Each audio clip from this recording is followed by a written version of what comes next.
Radio Roja. Hati yang lapang itu adalah hal yang dituntut dan dicari oleh setiap manusia. Wa maqsidun jalil. Itulah tujuan hidup manusia. Wa minnatun azimatun min rabbil alamin. Dan dia adalah merupakan pemberian daripada Allah Rabbul Alamin. Saksikanlah kajian Islam ilmiah di Roja TV dan Radio Roja. Simak Radio Roja Bogor 100.1 FM, Radio Roja Majalengka 93.1 FM, Radio Roja Palu 101,8 FM, dan Radio Roja Bandung 104.3 FM. Menebar cahaya sunnah.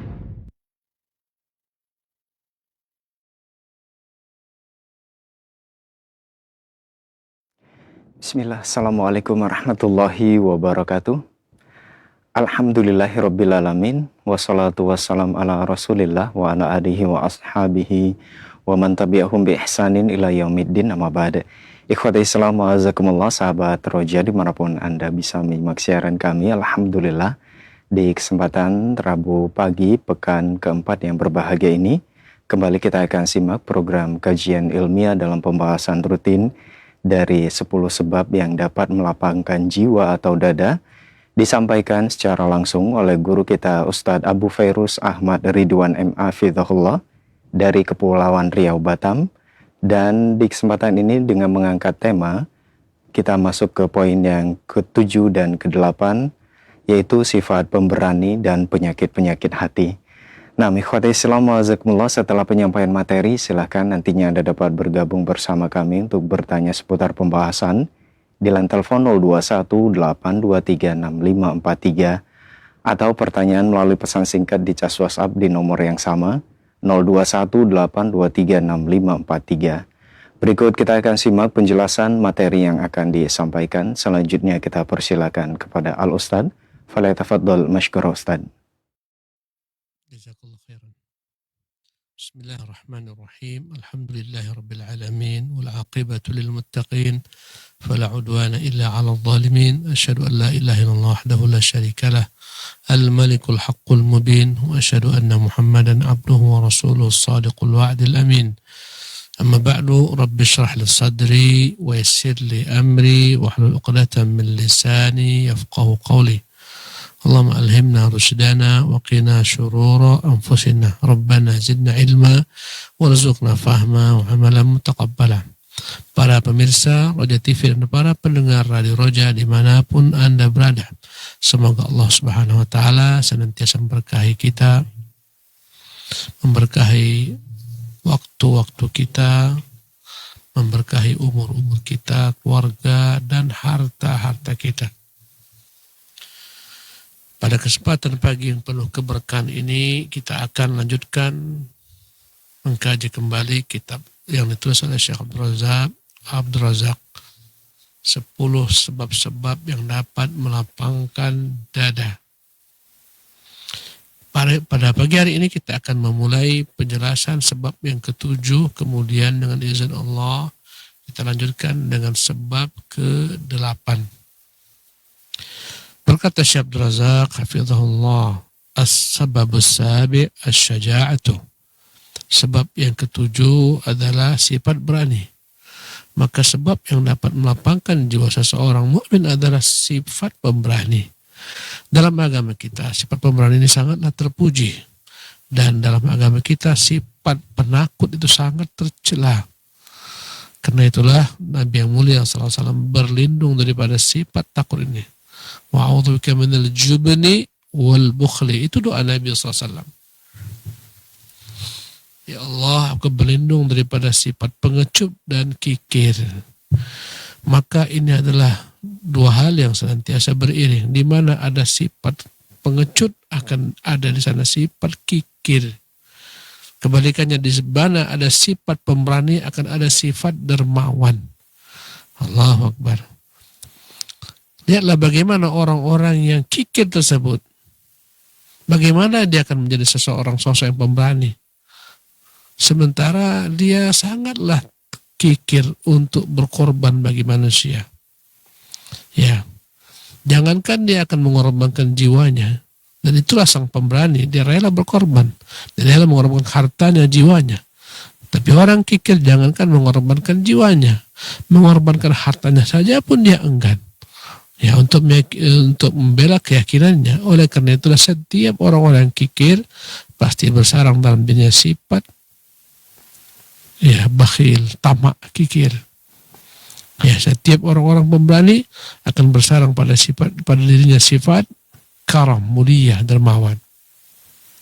Berkata Syekhuna Syekh Abdul Razak, "Syaja'ati atharun balighun fi rahatin nafs." Sifat berani itu memiliki efek yang begitu besar, dalam, membuat jiwa manusia menjadi tentram, tenang. Wa tumaninatil qalbi, yang akan senantiasa menenangkan hati. Pemberani itu hatinya tenang, hatinya tentram, dia nggak takut, dia jalan. Ya, dan itu akan membuat dia menjadi nyaman. Bikhilafil jubni, kata Syekh Abdul Razak, berbeda dengan orang pengecut. Fa'innahu yajurru ala sahibihi minan nakali fil aish. Sesungguhnya sifat pengecut ini akan menggiring pelakunya untuk merasakan segala macam bentuk kehidupan yang tidak nyaman, kehidupan yang sempit, kehidupan yang sulit. Bihasabi ma qama fi qalbihi min jubnin wa khawfin wa khawarin. Akan menjadi sempit hidupnya, sulit hidupnya, tak nyaman sesuai dengan kondisi besar kecilnya rasa takut dan pengecut dalam dirinya. Ya, tak berani.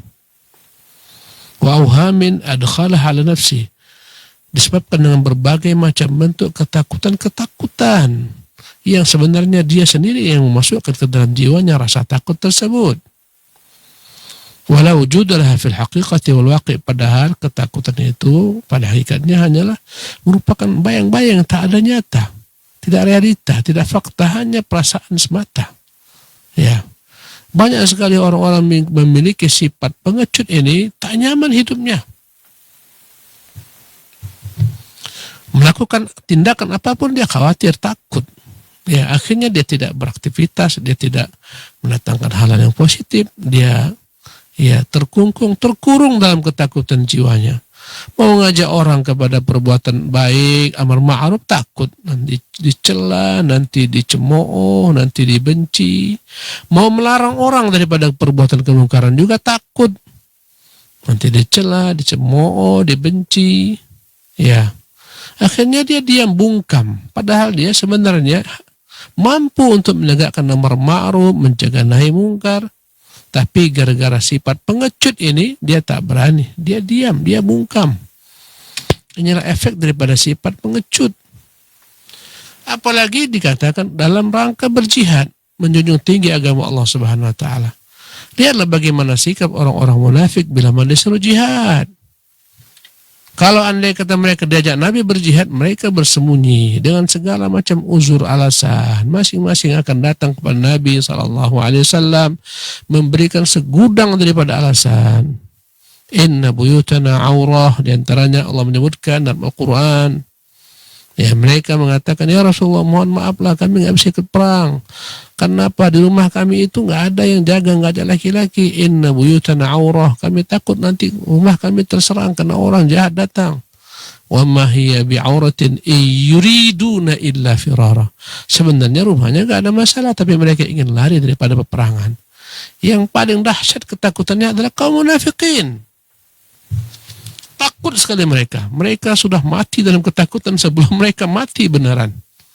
Ya, bagaimana akan menjadi lapang jiwa mereka kalau mereka hidup dalam ketakutan? Kata Allah tentang orang-orang munafik, yadhunnuna billahi dhannas sawu' alaihim dairatus sawu'.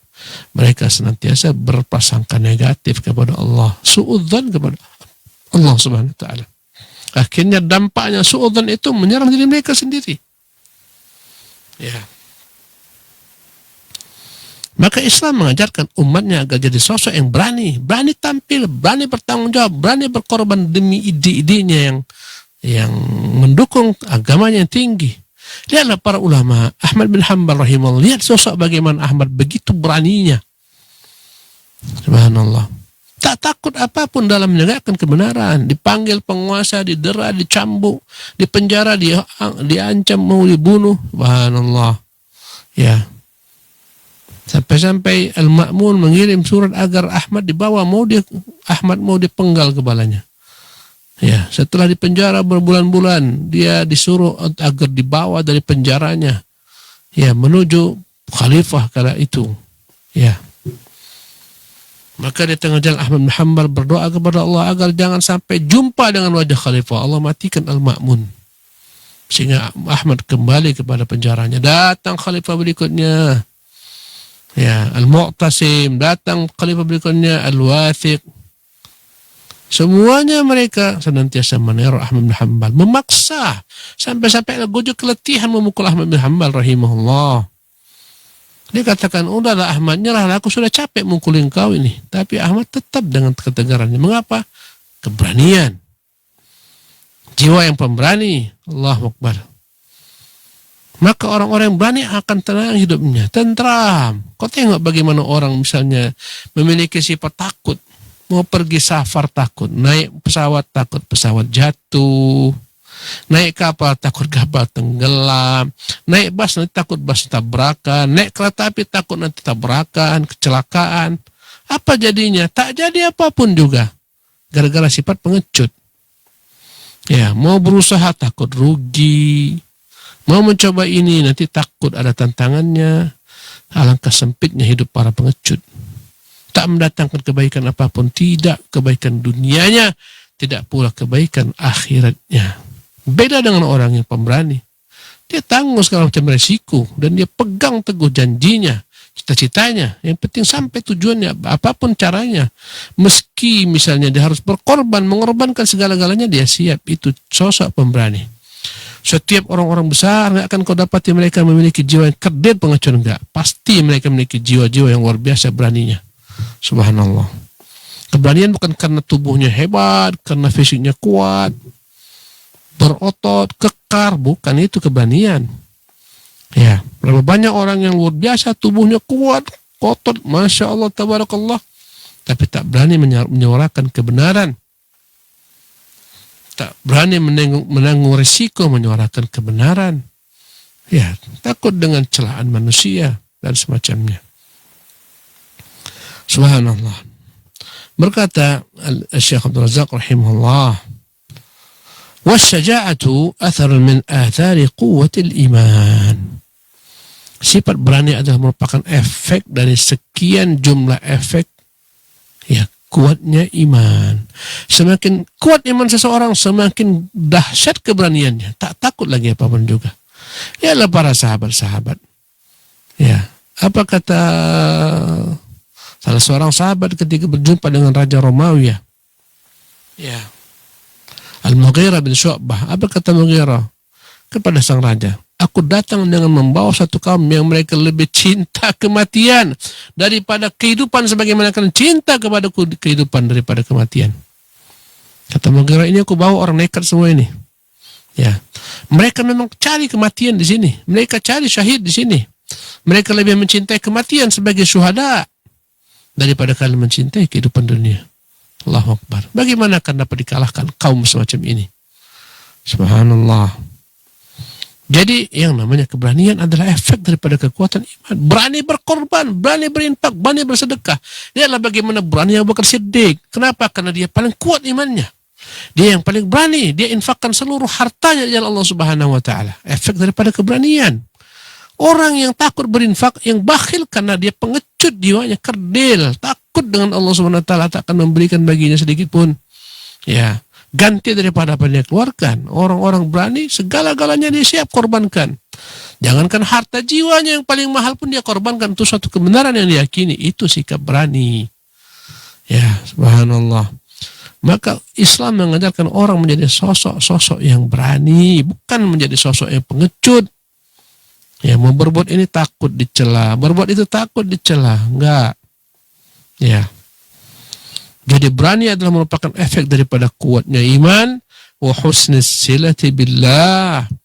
Berani adalah merupakan efek kuatnya hubungannya dengan Allah Subhanahu wa taala.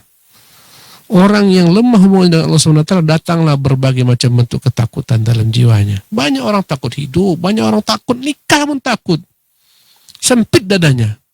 Kenapa? Nanti nikah, tak bisa beri nafkah, anak-anak, sekarang payah, dolar tinggi, macam-macam. Ketakutan demi ketakutan. Memulai usaha, nanti takut rugi, nanti ditipu orang. Allahu Akbar.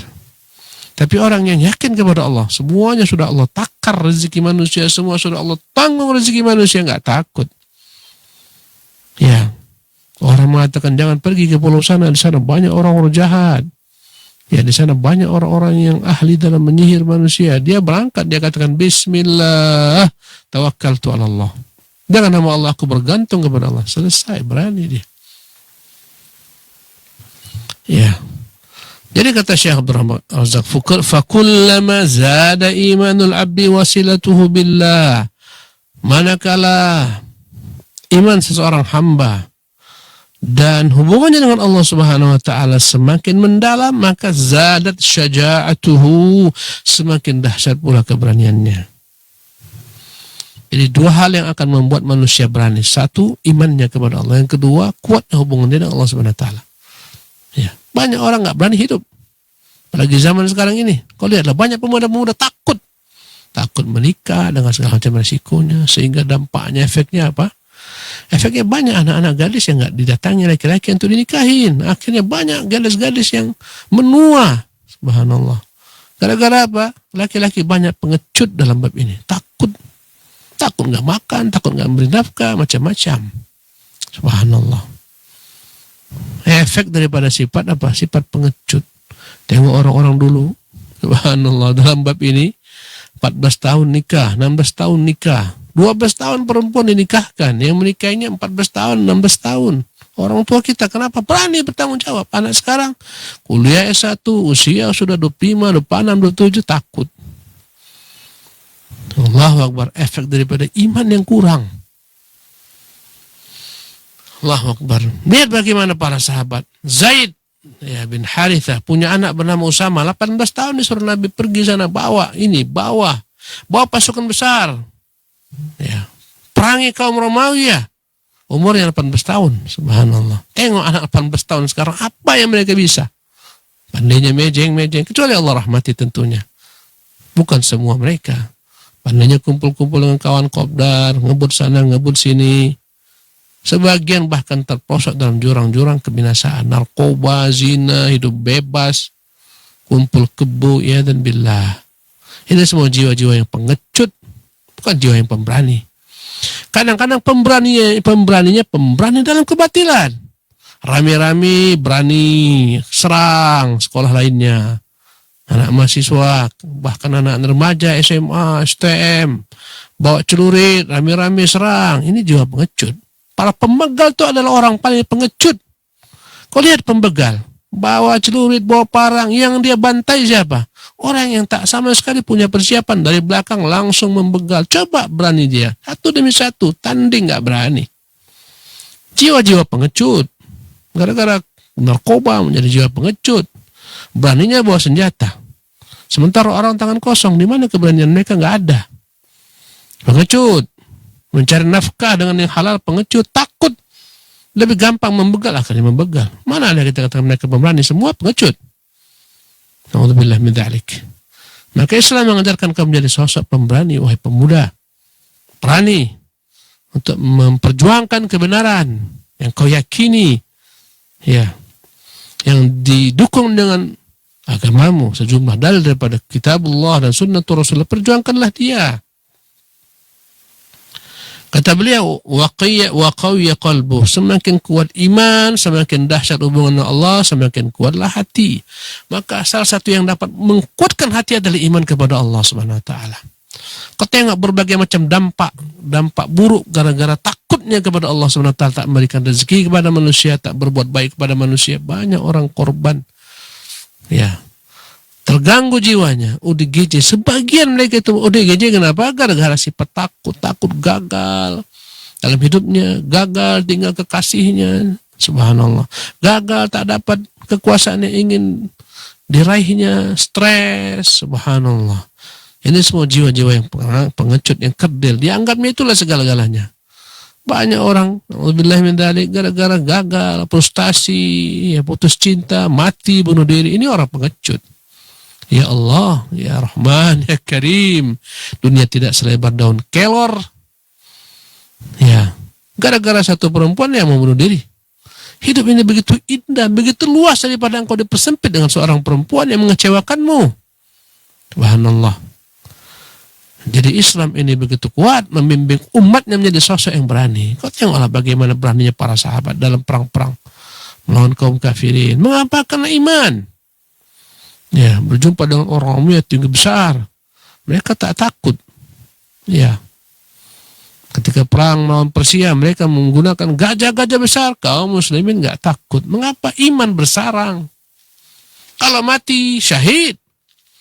Ya, kalau anda kata pulang bawa harta rampasan perang, membawa kemuliaan, hidup dan mati, itulah orang mukmin. Wa tarabbat ala dzalika sa'adatuhu wa tarattabat ala dzalika sa'adatuhu wa insyirahu sadri. Maka efek daripada sifat berani karena iman yang kuat, hubungan yang kuat dengan Allah Subhanahu wa taala, efeknya adalah dia akan bahagia selalu. Kan lapang dadanya selalu. Orang yang paling lapang dadanya adalah orang yang paling berani berkorban, membantu manusia, berkhidmat untuk manusia. Ahabbun nasi ilallah anfa'um linnas. Yang paling Allah cintai adalah orang yang paling banyak beri manfaat kepada manusia. Dia nggak takut berkorban, berinfak, bersedekah, membantu kawannya, membantu kaum muslimin, nggak takut dia.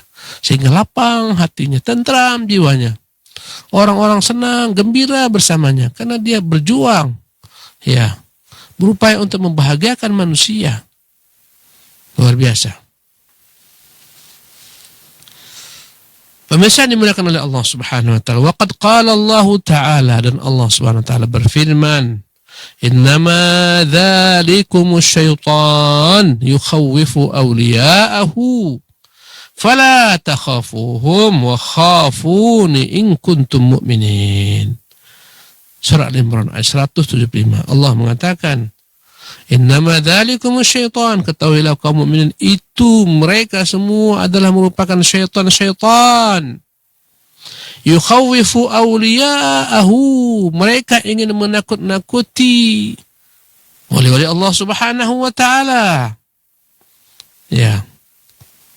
Dengan mereka, fala takhafuhum, maka jangan takut kepada mereka, wa khafuni, takutlah kepadaku semata, in kuntum mu'minin, bila mana kalian benar-benar orang mukmin. Dikatakan Allah Subhanahu wa taala, "Hai kaum mukmin, jangan takut, itu syaitan saja dengan bala tentaranya yang berusaha memberikan takut kepada mereka. Kalian jangan takut kepada mereka, takutlah kepada Allah Subhanahu wa taala." Ya. Syaitan itu kerjanya menakut-nakuti manusia. Ya. Apa kata Allah? Asy-syaitanu ya'idukumul faqra wa ya'murukum bil fahsya. Syaitan itu menjanjikan kepada kalian kefakiran. Ya, kalau andai kata kalian ya terlampau berpegang teguh dengan agama, nanti kan fakir miskin nggak makan. Sekarang yang halal pun sulit carinya, apalagi yang haram. Karena itulah jangan terlampau sok suci. Ini talbis iblis, syaitan. Gak usah takutlah untuk korupsi, gak usah takut ambil harta negara, harta umat, gak usah takut, orang semua buat kok. Kalau anda katakan terlampau merasa suci diri, kalian nanti kan payah hidup. Sekarang ini sudahlah, pejam saja mata. Na'udzubillah min dzalik. Sehingga merajalelalah berbagai macam bentuk kebatilan. Ya.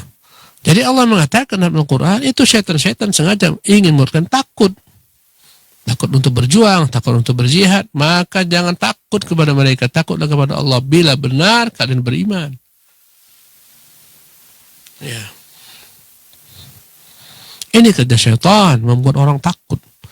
Takut fakir, sudahlah, nanti kau fakir, nggak apa-apalah, ribalah. Ya, mencurilah. Merampoklah daripada kau fakir. Ya. Alangkah banyaknya pencurian di mana-mana. Sekarang dampak daripada apa? Jiwa yang kerdil, gara-gara jiwa yang takut, pengecut, takut tak makan, akhirnya menghalalkan segala macam cara, malas bekerja.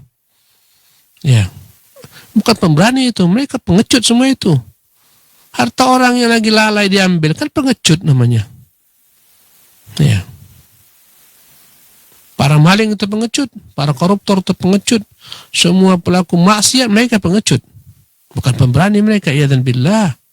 Berbuat sembunyi-sembunyi, berselingkuh sembunyi-sembunyi, berzina sembunyi-sembunyi, pengecut. Orang mukmin tidak pengecut karena mereka di atas keimanan, di atas kebenaran. Setiap bentuk kemaksiatan akan melahirkan ketakutan. Tengoklah para koruptor, takut mereka, harta mereka ketahuan hasil korupsi. Tengok kawan-kawannya sudah masuk KPK, tangkap pakai baju oranye, takut. Dengan perbuatan maksiatnya, perbuatan jahatnya, orang beriman apa yang ditakutkan? Dia berjalan di atas koridor Islam.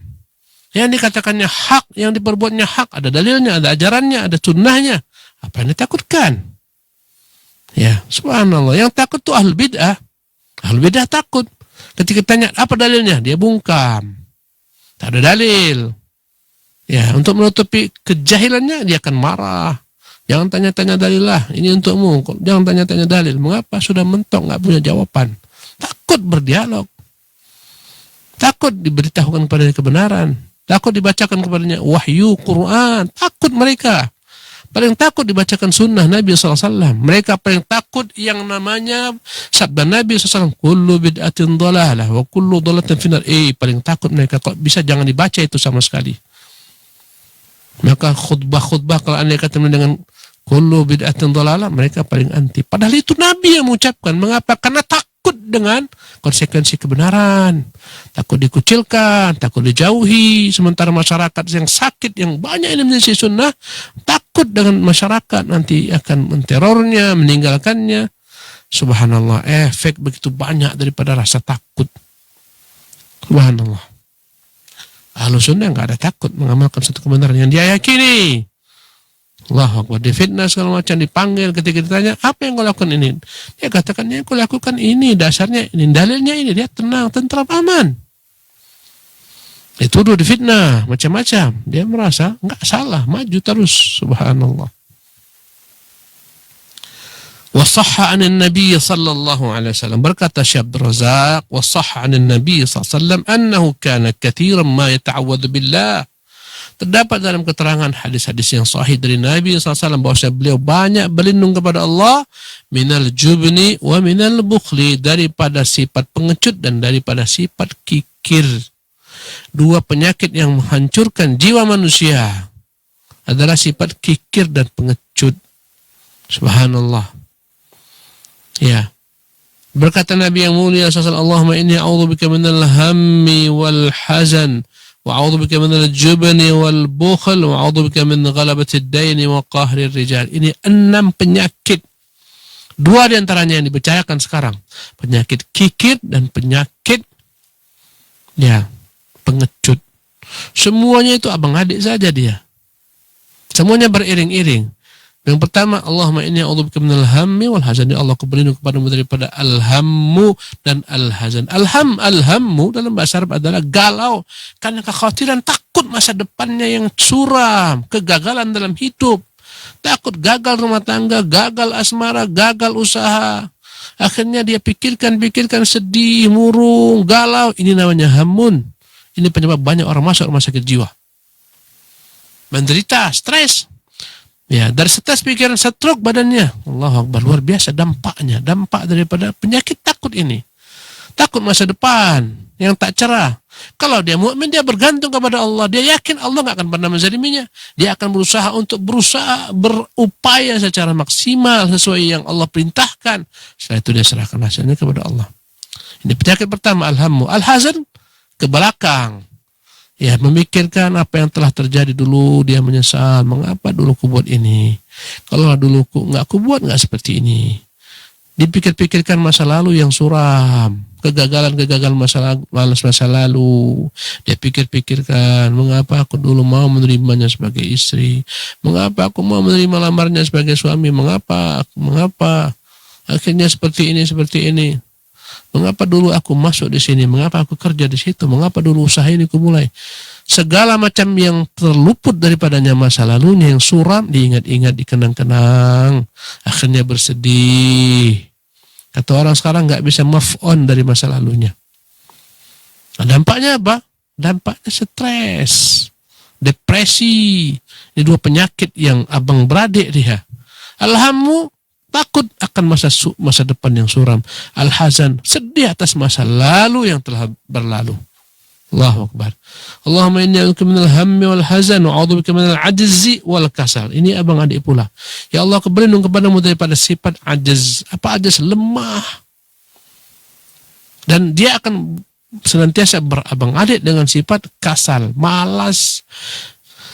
Orang-orang itu lemah. Sebenarnya kebanyakan orang lemah bukan gara-gara memang jiwanya lemah, tapi memang hatinya yang lemah. Bukan badannya yang lemah, tapi memang hati yang lemah. Ajaz. Kau tengoklah orang-orang yang minta-minta, mengemis. Mengapa bisa mengemis? Jawabannya karena punya sifat apa? Sifat lemah. Al-ajz, lemah dia. Merasa tak mampu bekerja, payah cari kerjaan, mana-mana lamaran payah, udahlah yang paling enak ngemis, maka jadilah dia pengemis.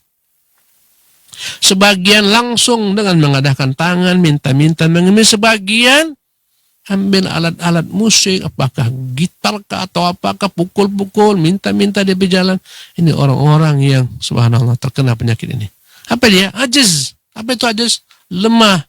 Lemah mengapa? Sebabkan karena kasal, malas. Ya.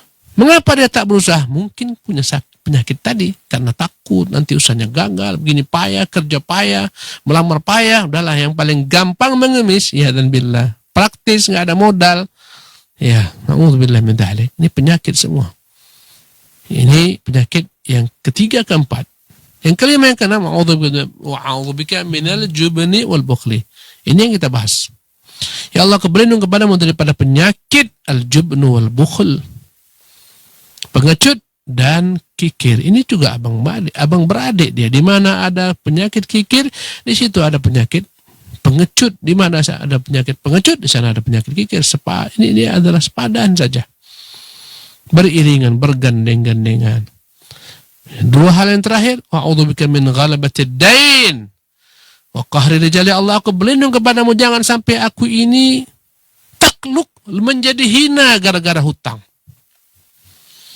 Orang yang sudah hutang keliling pinggang, di mana-mana berhutang, di sini, di sana, akan menjadi orang yang sangat, ya Allah, yang sangat lemah, sangat pengecut, sangat takut. Mau keluar pun takut. Keluar nanti ke masjid jumpa kawan, diminta hutang. Sempit hidupnya gara-gara berhutang. Ghalabatid dain. Kau tengok bagaimana orang-orang sekarang, na'udzubillah min dzalik, gara-gara hutang judi online. Untuk judi online dia berhutang. Hutangnya hutang online juga. Ya. Subhanallah. Akhirnya apapun dilakukannya, na'udzubillah min dzalik. Pinjam mobil dijual, digadaikan, ya, sewa motor, semuanya dia jual gara-gara judi online. Na'udzubillah min dzalik. Inilah jiwa-jiwa yang ya terkena penyakit ghalabatid dain. Akhirnya menjadi hina, kadang-kadang mencuri untuk menutupi hutangnya, ketangkap, menjadi hina. Kau tengoklah betapa hinanya maling-maling ketika ketangkap. Pembegal ketika ketangkap, na'udzubillah min dzalik, hinanya mereka, menjerit minta ampun. Kalau begal orang seolah-olah dia paling hebat, paling jago, ketangkap, kau tengoklah, subhanallah. Jadi kerupuk dia, habis, nangis, menghibah-hibah. Jiwa-jiwa yang lemah. Ya, semuanya ini penyakit-penyakit. Gara-gara hutang, orang menjadi lemah, hina. Bumi ini begitu luasnya, tapi bagi orang berhutang menjadi sempit. Ya, mau keluar dari rumahnya arah ke utara, takut nanti diminta hutangnya. Mau ke barat, takut, selatan, timur, semua bumi yang luas menjadi sempit bagi para penghutang. Ya dan billah. Takut akhirnya, takut keluar, takut ketahuan, takut diminta, akhirnya janji palsu terus. Besok, lusa, na'udzubillah min dzalik. Buruk berhutang. Ini efek daripada berhutang nih. Akhirnya membuat dia menjadi takut. Subhanallah. Akhirnya membuat dia nggak nyaman. Ingat, yang membuat orang nyaman berani. Bagaimana mau berani? Kemana-mana banyak hak orang diambil. Mau ngaji, takut nanti jumpa si fulan. Tak ngaji-ngaji. Nyambung silaturahmi, nanti takut jumpa si fulan. Tak nyambung silaturahmi. Terkurung. Ketika sudah sempit baginya dunia ini, banyak orang gara-gara hutang online. Apa ujungnya? Bunuh diri. Karena lemahnya iman. takut menghadapi kenyataan hidup, bunuh diri. Banyak yang gantung diri, loncat dari jembatan. Dicek, mengapa? Karena tak bisa bayar hutang online. Allah musta'an. Ghalabatid dain wa qahrir rijal. Ya Allah, aku berlindung kepadamu, jangan sampai aku takluk didikte manusia, diintervensi manusia, dijajah manusia. Ini semuanya subhanallah. Doa-doa agar jangan kau menjadi orang pengecut. Orang bila mana terlampau banyak memakan jasa manusia akan menjadi budak bagi manusia. Subhanallah. Banyak orang-orang nampak seolah-olah kedudukannya tinggi, berpangkat, berjabatan, tapi dia naik pangkat, dia menjadi pejabat dan seterusnya. Ada orang-orang yang mendanainya, menyekolahkannya, menghidupinya. Nanti setelah tinggi kedudukannya di mata manusia, tapi jadi budak. Subhanallah. Intervensi manusia. Tak tahu kita apapun namanya, kadang-kadang lemah gara-gara bergantung kepada manusia. Tak bisa mengambil sikap yang gentleman. Kenapa? Terikat dengan manusia. Aku naik menjadi presiden gara-gara bantuan si fulan, partai ini, partai itu, dan seterusnya. Lemah. Subhanallah. Mukmin enggak ada seperti itu. Mukmin hanya bergantung kepada Allah Subhanahu wa taala. Berkata Syekh Abdul Razak, "Li'anna hadaini al-amrayni idza ijtama'a fil qalbi." Karena dua perkara ini, kikir dan sifat bakhil, bila berkumpul dalam hati seseorang, athara alaihi biddiqi wal harat, akan membuat dia menjadi sempit, tak nyaman, wan nakat, hidupnya tak enak lagi. Ta'thiran balighan, efek yang begitu dahsyatnya. Jangan orang kikir mau keluar takut nanti ya hartanya dipinjami orang, uangnya dipinjami orang. Datang orang ngetuk pintu rumahnya karena kikirnya, udah takut dia. Ini kayaknya datang minjam uang nih. Ini kayaknya datang nih minta uang nih. Takut, naudzubillah min dzalik. Ya. Ini efek daripada kekikiran. Ya, menjadi menjadi seseorang yang dia pengecut, ya dan billah. Para pemirsa yang dimuliakan oleh Allah Subhanahu wa taala, ya mungkin pada kesempatan kali ini kita padakan kepada sebab yang ketujuh, insyaallah tabaraka taala, sebab yang ke-8 ya, yang akan dapat, faktor ke-8 yang akan dapat meluaskan jiwa, melapangkan dada. Kita akan bahas di kesempatan yang akan datang. Semoga Allah Subhanahu wa taala menjadikan kita sosok-sosok yang berani, tidak pengecut, yang berani berkorban, menjunjung tinggi kebenaran dengan segala macam risikonya. Wallahu ta'ala alam, wa sallallahu wasallam wa barak ala abdihi wa rasulih Muhammad. Kita kembalikan kepada pembawa kita. Tafadhal ya akhi. Nah, terima kasih jazakallahu khairan barakallahu fikum Ustaz atas penyampaian materi yang sangat bermanfaat di kesempatan ini berkaitan dengan tema sifat pemberani dan penyakit-penyakit hati. Nah, ikhwatai Islam azakumullah, saatnya kami membuka sesi tanya jawab. Silakan bagi Anda yang ingin bertanya secara langsung di line telepon 0218236543 atau pertanyaan melalui pesan singkat di chat WhatsApp di nomor yang sama 0218236543. Baik, pertanyaan pertama kita angkat dari pesan singkat yang sudah masuk di kesempatan ini. Dari hamba Allah, Assalamualaikum warahmatullahi wabarakatuh. Ustadz, saya penderita anxiety. Akhir-akhir ini sering kambuh, cemas, dan takut ketika sedang di luar rumah, bertemu dan interaksi dengan orang lain. Sampai akhirnya ketika di rumah, saya menjadi stres sendiri, kepikiran, takut salah ucapan. Bagaimana menyikapinya Ustadz? Syukron barakallahu fiik. Nah. Bismillah. Walhamdulillah wassalatu wassalamu ala rasulillah la hawla wa la quwata illa billah ba'd. Untuk orang-orang yang memiliki berbagai macam penyakit, kecemasan, kekhawatiran, takut salah ngomong, tak pilih berjumpa manusia, tak berani mengambil sikap dan semacamnya, itu menunjukkan lemahnya iman kepada Allah Subhanahu wa taala.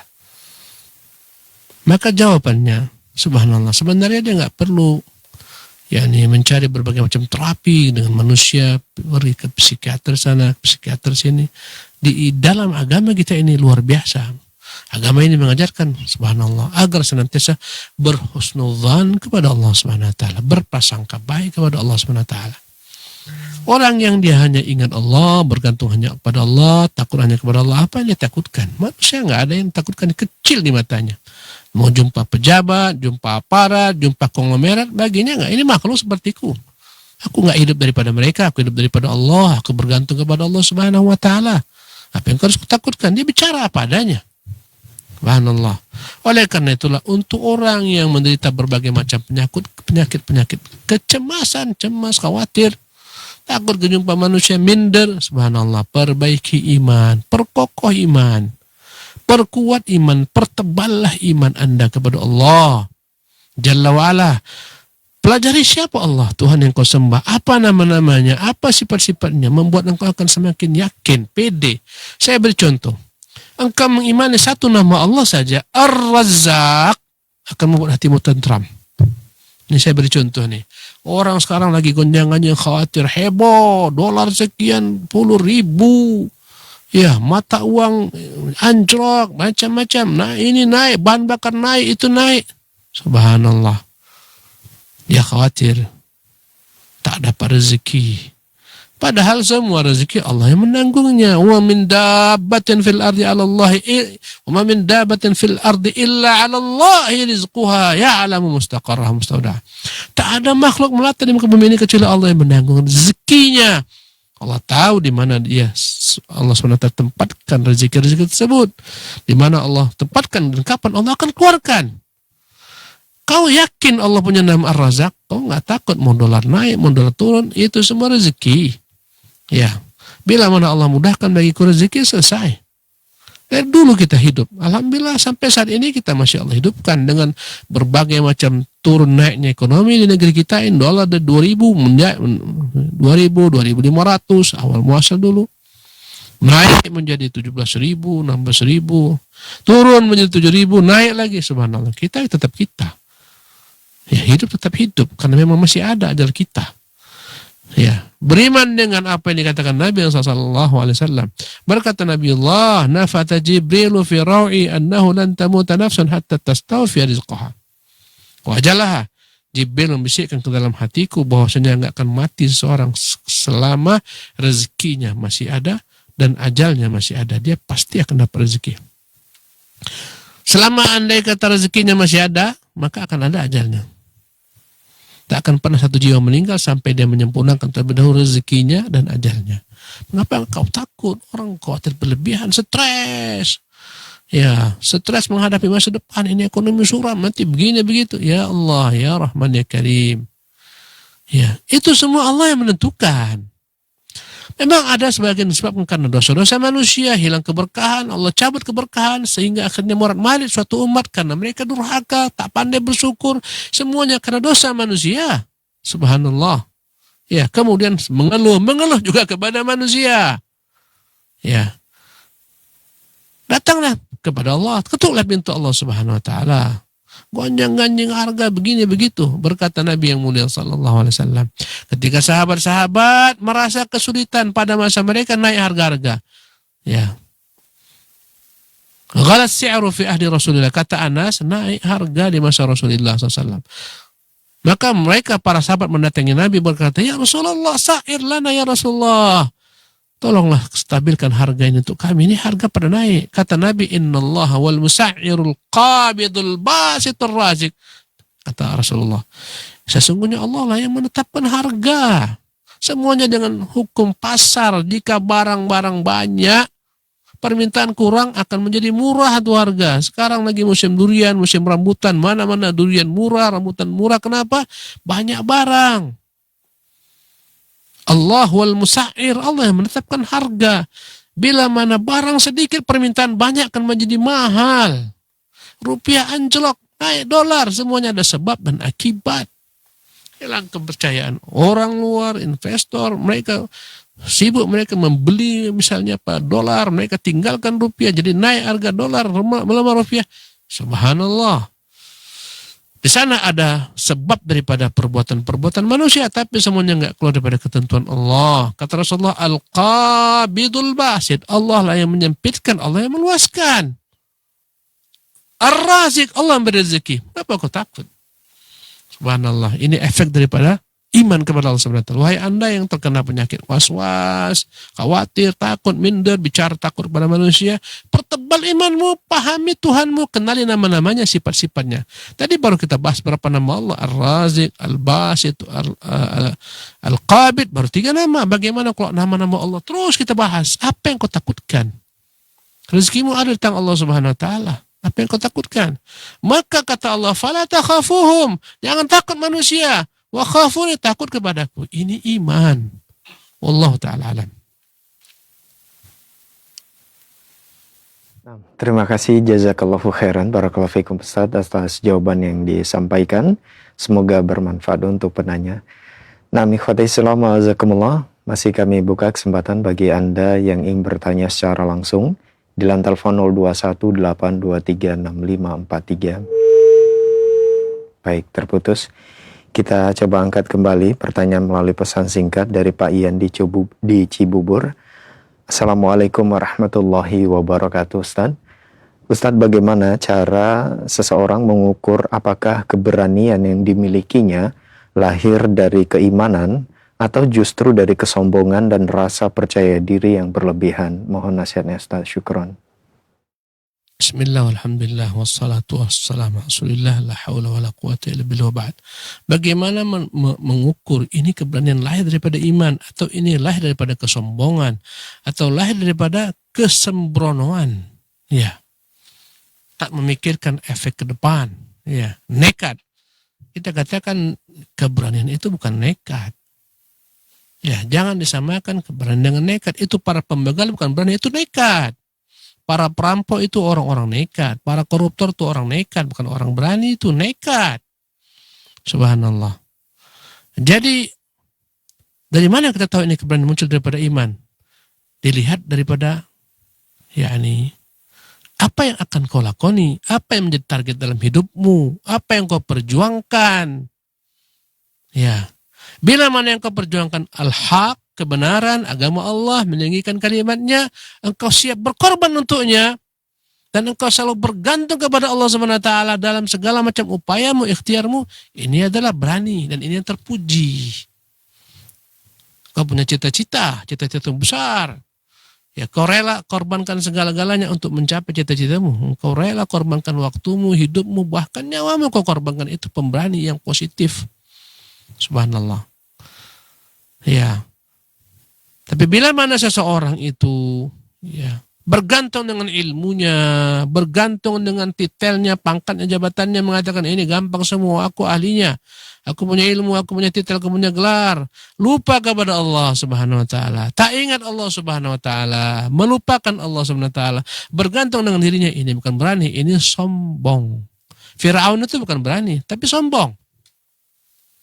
Ya. Sehingga akhirnya menentang kebenaran datang kepada, ini sombong, bukan keberanian, ini kesombongan. Takjub dengan dirinya, dan banyak orang dalam hidup ini menderita penyakit sombong. Mentang-mentang ya dia itu banyak hartanya, mentang-mentang dia punya jabatan yang tinggi, akhirnya sombong. Kalau sudah muncul sombong, akhirnya menolak kebenaran, akhirnya merendahkan orang. Itu kesombongan, itu bukan keberanian. Kadang-kadang orang sombong gara-gara statusnya ditokohkan manusia, dia ustaz, dia muallim, dia kiai, dia macam-macam. Alhamdulillah min dzalik. Ya, karena kedudukannya dilulukan manusia, akhirnya menjadi sombong, menganggap dirinya suci, menganggap orang lain semua di bawah dirinya. Ini bukan berani, tapi ini kesombongan. Apa yang disombongkannya? Alhamdulillah min dzalik. Iya. Ini orang-orang dungu hakikatnya. Apa yang dibanggakannya di sisi Allah SWT? Enggak berguna sama sekali nasabnya. Sombong mentang-mentang keturunan Nabi, bergelar Habib, macam-macam, syarif, akhirnya merendahkan orang, meninggikan dirinya. Enggak gitu Nabi yang mulia SAW. Nabi orang yang paling tawadhu, orang yang paling rendah. Ya, ini adalah kesombongan, bukan keberanian. Sombong mentang-mentang dihormati manusia, dia kiai, mentang-mentang dihormati manusia, dia pejabat, dan semacamnya. Ini bukan berani, tapi orang sombong. Akhirnya berkuar-kuar, akhirnya bicara menghina, merendahkan orang. Ya, dan ini sifat-sifat orang-orang sombong. Biasanya orang sombong ini akan hinggap kepada kesombongan kalau dia merasa punya sesuatu, punya pangkat, punya jabatan, punya kekuasaan, punya harta. Kalau perempuan punya kecantikan, sombong dia, ya dan billah. Maka gampang membedakan antara kesombongan dengan keberanian. Keberanian koridornya adalah menjunjung tinggi kebenaran. Ya, subhanallah, itu namanya keberanian.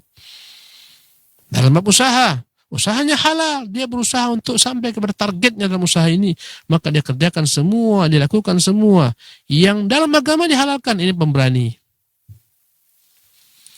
Ada juga orang yang punya target tapi dia menghalalkan segala macam cara, mau nipu-nipulah, mengkorupsi-korupsilah, ngurangi timbangan lah. Ini pengecut, takut hidup, subhanallah. Takut tak dapat rezeki kalau andai kata dia tempuh dengan jalan halal. Ini pengecut. Masya Allah. Jadi apa yang bisa membedakannya? Yang membedakannya adalah koridornya. Ini jelas koridornya. Agama jelas yang diperjuangkan, jelas targetnya, kemuliaan, dan senantiasa bergantung kepada Allah. Ini bukanlah kemuliaan Allah, agamanya. Dia berusaha mencari kemuliaan dirinya dengan merendahkan orang, dengan banggakan dirinya. Ini kesombongan. Dan yang ini Allah beri taufik, yang ini pasti Allah akan buat manusia benci kepadanya. Betapa bencinya manusia mendengar kata-kata Firaun, mendengar kata Qarun. Mengapa? Karena mereka orang-orang pengecut. Takut ya dengan kebenaran. Mereka tolak kebenaran karena kikirnya terhadap hartanya akan hilang, jabatannya akan hilang, pangkatnya. Itulah nasib setiap musuh-musuh Islam. Wallahu ta'ala alam. Nah, terima kasih jazakallahu khairan, barakallahu fikum Ustaz atas jawaban yang disampaikan. Semoga bermanfaat untuk penanya dan kita semua yang menyimak. Pertanyaan berikutnya dari pesan singkat kembali dari Pak Firdaus di Riau. Assalamualaikum warahmatullahi wabarakatuh Ustaz. Izin bertanya, bagaimana tentang hadis yang menyatakan tidak akan meninggal seorang manusia melainkan sudah disempurnakan rezekinya oleh Allah. Yang saya tanyakan, mengapa banyak manusia meninggal dalam keadaan meninggalkan hutang? Mohon nasihatnya Ustaz terhadap korelasi hadis tersebut. Jazakallahu khairan. Bismillah, alhamdulillah, wassalatu wassalamu ala rasulillah, wala hawla wala quwwata illa billah ba'd.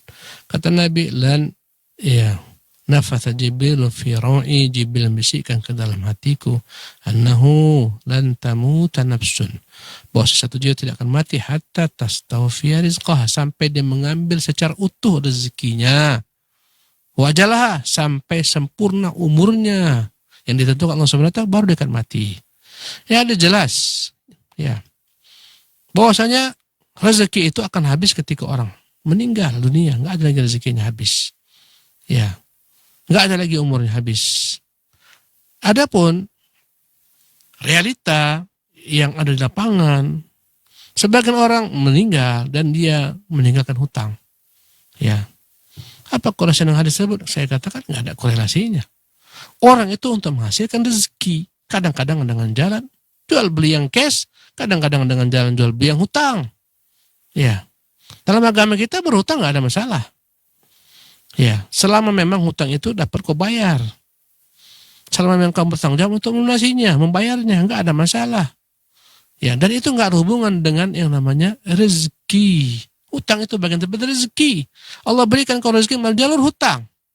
Ya, qadarallah engkau belum sempat meninggal, hutangmu itu masih ada, belum sempat membayar hutang tapi engkau sudah meninggal. Maka ketika itu pindahlah kewajiban kepada ahli warismu. Karena itu dalam agama Islam, harta waris yang tinggalkan seorang sebelum dibagi-bagikan, cek dulu hutangnya.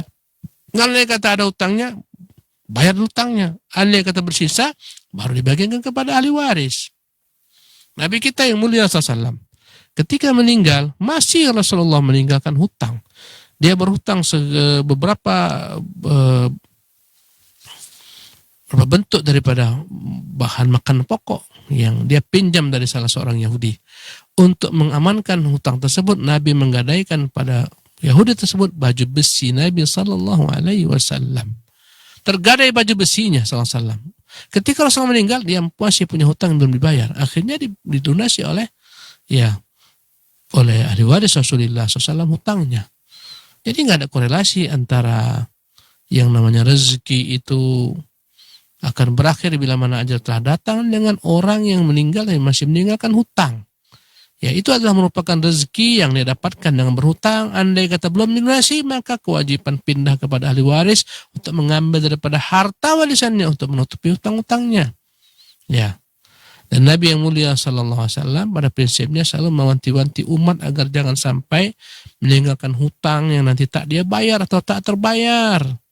Dahulu kala Nabi yang mulia kalau datang seorang yang punya hutang meninggal, Nabi enggak menyalahkannya. Kata Nabi, "Shallu ala sahibikum."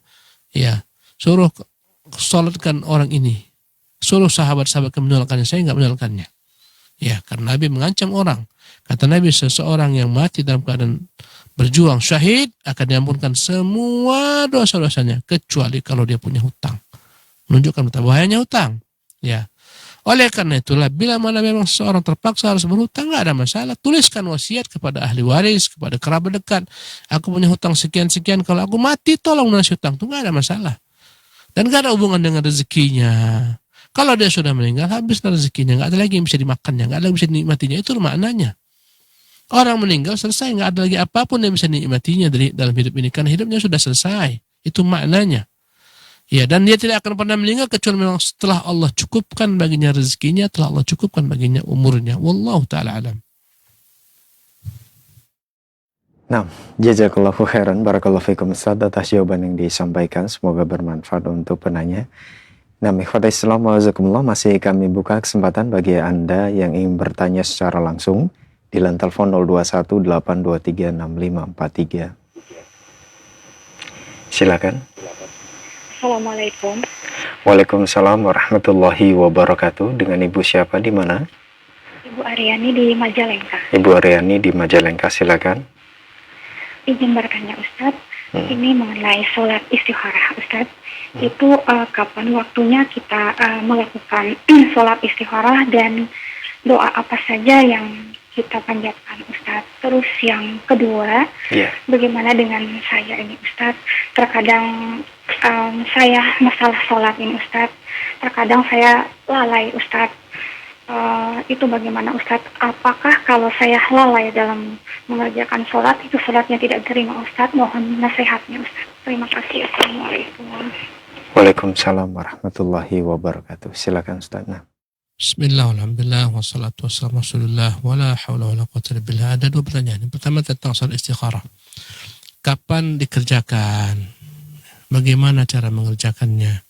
Dan apa doa yang diucapkan dalam sholat istikharah? Istikharah adalah sholat yang dilakukan seorang manakala dia berharap daripada Allah petunjuk tentang perkara-perkara yang ada di hadapannya, yang dia tak tahu mana yang harus dia pilih daripada perkara-perkara yang dibolehkan dalam agama. Perkara-perkara yang dihalalkan dalam agama, misalnya dalam memilih pekerjaan, mana yang paling utama? Ya, dia misalnya memberikan lamaran kepada beberapa instansi dan lamarannya diterima oleh 2 perusahaan, 3 perusahaan. Ketika itu dia bingung, yang mana aku lakukan ini, yang mana aku ambil? Bingung, akhirnya dia pilih yang A. Setelah dia beristikharah, meminta kepada Allah petunjuk. Kadang-kadang seorang bingung dihadapkan dengan pilihan ini, akan datang seorang laki-laki, ya, akan melamarnya, ada 2 laki-laki calonnya, yang mana yang mau dia utamakan, mana yang mau dia pilih? Atau seorang laki-laki meminang seorang perempuan, menikahi seorang perempuan, dia tak tahu kira-kira mana yang lebih tepat baginya, maka dia mohon kepada Allah petunjuk, maka dia mengerjakan sholat istikharah. Adapun waktunya, waktu istikharah nggak dibatasi, kapanpun dia ingin sholat, silahkan sholat, selama memang bukan pada waktu-waktu yang terlarang. Dalam agama kita ada waktu yang terlarang sholat.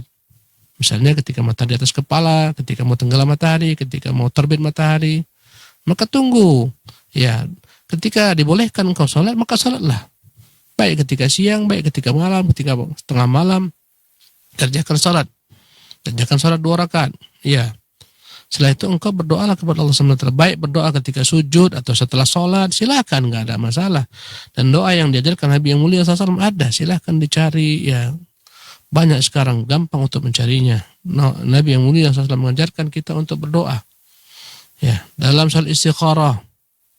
Di antara doa yang Rasulullah ajarkan, ya Allahumma inni astakhiruka bi'ilmik, ya Allah aku memohon kepadamu ya agar engkau tentukan untuk kepilihan dengan ilmumu, wa astaqdiruka biqudratik, aku mohon ya Allah kekuasaanmu, wa as'aluka min fadlik, Allah aku bermohon daripadamu karuniamu, Engkaulah Al-Azim yang Maha Agung. Fa innaka taqdir wal aqdir. Engkau Maha Kuasa, aku tak kuasa. Wa ta'lam wa la a'lam. Engkau tahu, aku enggak tahu. Wa anta 'allamul ghuyub. Engkaulah Tuhan mengetahui segala perkara-perkara yang gaib. Allahumma in kunta ta'lamu anna hadzal amra khairun li, ya Allah, jika mana urusan ini, dia sebutkan urusannya. Ya. Baik bagiku fi dini wa ma'ashi, baik untuk agamaku, baik bagi kehidupanku di dunia, wa aqibati amri, baik untuk akhiratku kelak. Ya. Au ajilu amri, baik dalam jangka pendek maupun jangka panjang. Au ajilih, faqdurhu li, ya Allah, mudahkan urusan ini, tentukan untukku. Wa yassirhu li, thumma barik li fi, kemudian berikan kepadanya keberkahan. Wa in kunta ta'lamu anna hadzal amra syarrun li, ya Allah, andai kata kau tahu ini yang kupilih ini buruk untukku bagi agamaku, fi dini wa ma'ashi, bagi kehidupan di duniaku, wa aqibati amri, bagi masa depanku, jangka panjang, ajilih au ajilih, atau jangka pendek. Fasrifu anni, Allah, palingkan hal ini daripadaku. Wasrifu anni, jauhkan dia daripadaku. Waqdur liyal khaira, ya Allah, takdirkan untukku yang baik-baik saja, ya Allah. Hayatukan, dimanapun dia berada. Ya, thumma ardini bihi, atau thumma raddini bihi, kemudian Allah, berilah aku kemudahan untuk menerima segala keputusanmu. Ini doa istikharah. Ya. Kemudian yang kedua, pertanyaan tentang melalaikan sholat, apakah diterima sholatnya? Bila mana melalaikan sholat sampai keluar waktunya, sholatnya tidak diterima oleh Allah Subhanahu wa ta'ala, dan dia masuk ke dalam golongan firman Allah, wailun lil musallin, celakalah bagi orang-orang yang salat, alladzina hum an salatihim sahun, orang-orang yang lalai dalam sholatnya. Asar, udah mau matahari tenggelam, sibuk dia asar, akhirnya baru takbir Allahu Akbar, matahari pun tenggelam, sholatnya nggak sah lagi udah. Tapi wajib dia kerjakan, nggak diterima oleh Allah Subhanahu Wa Taala. Kenapa? Karena dia mengerjakan di luar waktunya tanpa ada uzur yang jelas. Ya, tapi bila mana melalaikan, masih pada waktunya, belum keluar waktunya, masih diterima, cuma dia berdosa karena mengulur-ulur waktu sampai datang waktu yang terlarang. Ya. Para ulama membagi waktu salat menjadi 3 bagian. Ada waktu yang utama, ada waktu yang boleh, ada waktu yang sempit, darurat, hanya boleh ketika darurat. Misalnya, ketika bayang-bayang matahari itu sudah 2 kali tinggi manusia, itu waktu yang darurat. Kalau dia sholat itu dibenci, makruh. Bahkan dia berdosa jika tidak ada uzur melakukan sholat asar sampai bayang-bayang dia sepanjang dia 2 kali, itu dia berdosa. Kalau andai kata ada uzur nggak berdosa. Misalnya ketika safar, sakit, ya. Oleh karena itulah kerjakanlah sholat di waktu yang utama atau di waktu yang diizinkan dalam agama. Jangan ditunda-tunda sampai akhirnya waktunya mau keluar. Ya, itu ciri-ciri orang munafik. Ya, dia menunda waktu sampai akhirnya mau keluar, baru sibuk dia kerjakan, kemudian dia sholat patu ayam, tergesa-gesa. Itu ciri-ciri sholat orang munafik. Wallahu tabaraka wa ta'ala alam. Nah, terima kasih, jazakallahu khairan, barakallahu fikum Ustadz, atas jawaban yang disampaikan. Semoga bermanfaat untuk penanya, Ibu Aryani yang ada di Majalengka. Kita beralih ke pertanyaan melalui pesan singkat kembali dari Pak Ihkam di Wonosobo. Assalamualaikum warahmatullahi wabarakatuh, Ustadz. Bagaimana cara mudah bergantung pada Allah dan berprasangka baik kepada Allah saat saya sedang fokus mencari pekerjaan dan belum mendapatkannya? Dan pertanyaan yang kedua, ibu saya selalu menganggap rezeki selalu uang, dan ia mudah khawatir jika tidak ada uang. Saya selalu memberikan nasihat bahwa rezeki tidak hanya uang, tapi tetap tidak mau mendengarkan. Bagaimana solusinya, Ustadz? Jazakallahu khairan. Alhamdulillah wassalatu wassalamu ala Rasulillah la haula wala quwwata illa billah wa ba'd. Bagaimana cara bergantung kepada Allah Subhanahu wa taala ketika orang sedang mencari rezeki, sedang cari kerja? Subhanallah, alangkah nikmatnya hidup seorang mukmin. Dia kadukan segala macam kesulitannya kepada Allah Subhanahu wa taala. Dia bergantung kepada Allah Subhanahu wa taala setelah dia berusaha mengambil sebab.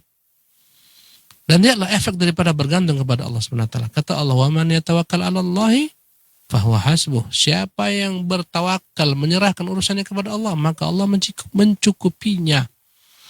Maka seseorang akan dikatakan benar bertawakalnya kepada Allah Subhanahu wa taala bila mana dia berusaha maksimal untuk melakukan apa yang terbaik bagi dirinya untuk dunianya maupun akhiratnya. Setelah itu dia banyak-banyak berdoa kepada Allah Subhanahu wa taala agar Allah mudahkan urusannya. Ya, itu bergantung kepada Allah yang benar. Ya. Dan dia yakin dengan janji-janji Allah Subhanahu wa taala. Misalnya takwa itu adalah merupakan jalan untuk memudahkan rezeki seseorang, membuka pintu-pintu rezeki. Yakinlah engkau dengan janji Allah. Allah enggak akan pernah menyelesaikan janji. Innallaha la yukhliful mi'ad. Allah enggak pernah menyelesaikan janjinya. Dia yang mengatakan waman yattaqillaha yaj'al lahu makhraja. Siapa yang bertakwa kepada Allah, Allah akan berikan baginya jalan keluar. Wa yarzuqhu min haitsu la yahtasib. Allah akan berikan baginya jalan-jalan rezeki dari arah-arah yang tak pernah dia ketahui. Nikmat luar biasa. Kau yakin gak dengan janji Allah? Kalau yakin, perbaiki takwamu kepada Allah Subhanahu wa taala. Sempurnakan takwamu kepada Allah. Kerjakan perintah-perintahnya, jauhi larangannya, kerjakan salat fardu dan seterusnya, jauhi larangannya. Setelah itu ambil sebab berikhtiar. Bila kau bertakwa, pasti Allah akan berezeki. Pasti Allah akan mudahkan hidupmu, subhanallah. Banyak orang yang sempit hidupnya gara-gara takwanya kepada Allah sempit pula. Kalau anda kata luas takwanya, luaslah rezekinya. Subhanallah. Ya, maka beginilah cara bergantung yang benar. Mengambil sebab secara sempurna yang Allah izinkan, bukan sebab-sebab yang haram, bukan usaha-usaha yang haram. Setelah itu banyak-banyak berdoa kepada Allah Subhanahu wa taala, menyerahkan segala-galanya kepada Allah, dan dia yakin pasti Allah akan berikan kepada jalan-jalan keluar. Mukmin enggak akan mungkin dihinakan Allah. Ya, orang bertakwa enggak akan mungkin dihinakan Allah Subhanahu wa taala. Orang berbuat kebaikan enggak mungkin dihinakan Allah Subhanahu wa taala. Kata Allah, wa ahsinu innallaha yuhibbul muhsinin. Berbuat baiklah, Allah akan menyertai orang-orang yang berbuat baik. Sesungguhnya Allah mencintai orang-orang yang berbuat baik. Kalau Allah mencintai seorang hamba, mungkinkah itu hamba disia-siakan? Enggak mungkin. Maka jalannya adalah takwa. Ya, doa, ambil sebab, ambil ikhtiar. Itu tawakal yang benar, itu bergantung yang benar. Apalagi dalam zaman yang susah seperti ini. Subhanallah. Ya, orang-orang yang bertakwa kepada Allah, dia nggak stres, dia tenang saja, dia yakin dia dengan janji Allah Subhanahu wa taala. Dia berusaha berikhtiar, menyerahkan kepada Allah segala-galanya. Allah akan mencukupinya. Adapun yang kedua, ya pertanyaan tentang ibu salah seorang yang bertanya, dia hanya mengetahui rezeki itu hanyalah uang. Kita katakan rezeki itu banyak. Ada uang, ada anak, ada istri. Banyak orang-orang yang punya uang tapi nggak Allah takdirkan punya anak. Ada orang yang punya uang nggak Allah takdirkan punya istri. Ya, kesehatan. Ada orang punya uang tapi nggak Allah berikan kepada kesehatan. Rezeki itu banyak. Uang itu bagian daripada rezeki. Dan rezeki ini bisa saja mendatangkan sebab kebaikan-kebaikan atau mendatangkan sebab keburukan-keburukan, tergantung hamba yang mendapatkan rezeki tersebut.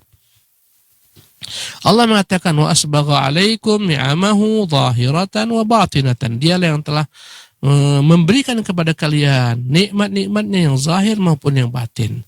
Nikmat zahir ini banyak, kesehatan itu nikmat zahir. Ya, pekerjaan itu nikmat zahir.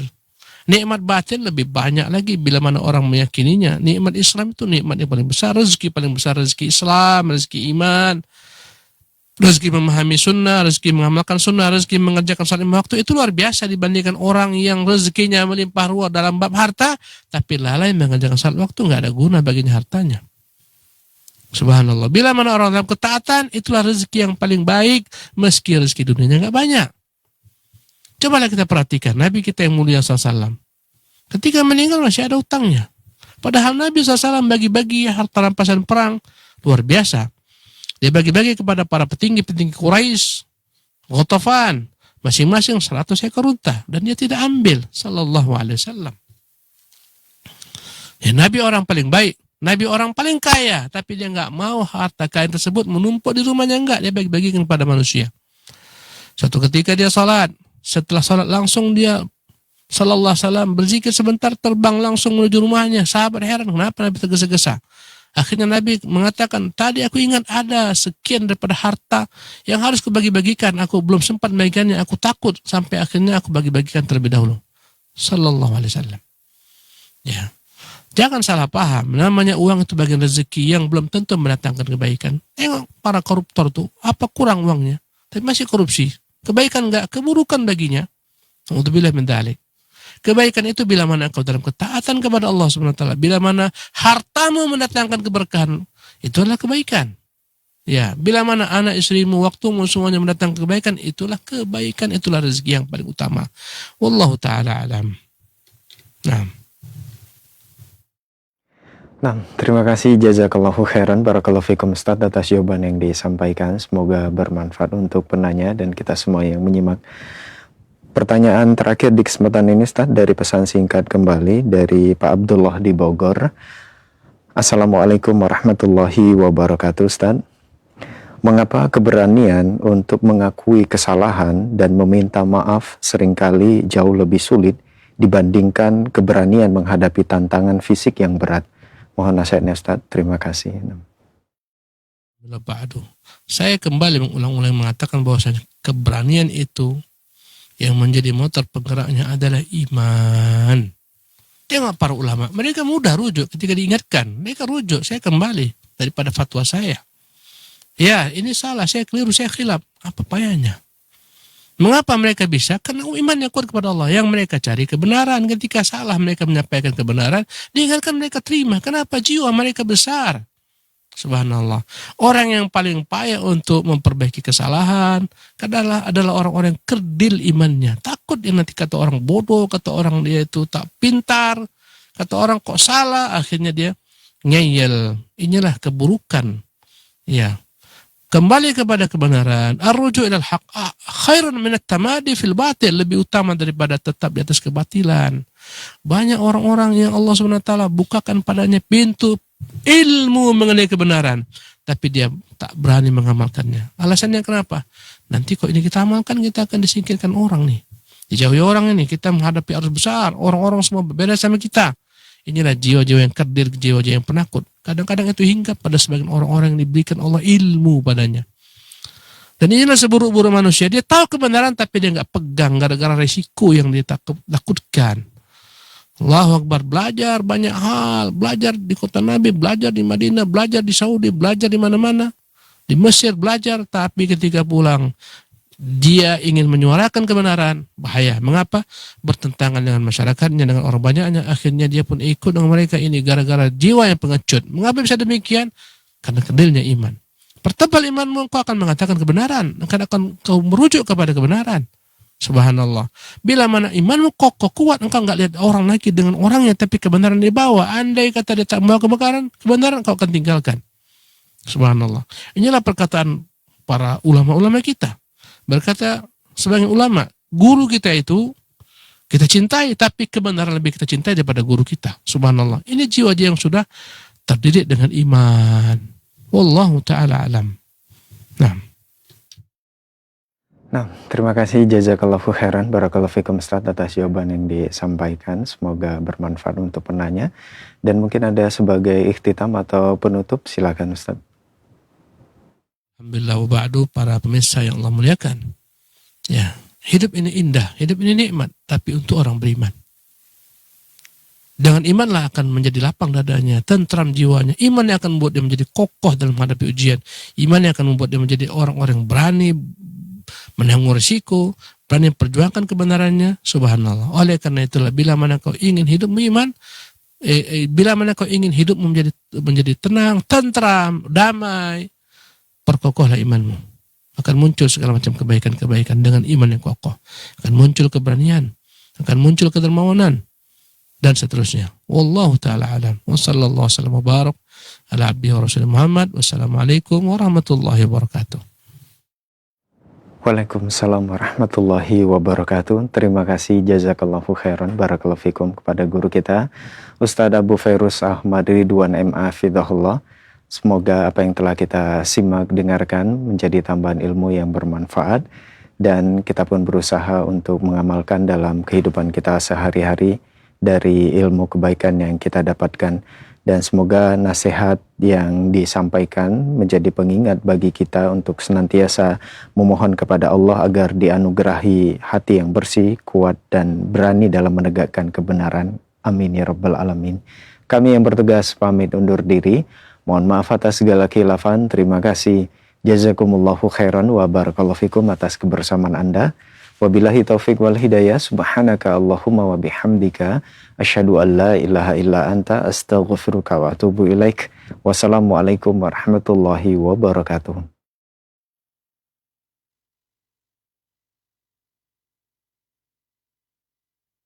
Simak Radio Roja Bogor 100.1 FM, Radio Roja Majalengka 93.1 FM, Radio Roja Palu 101,8 FM.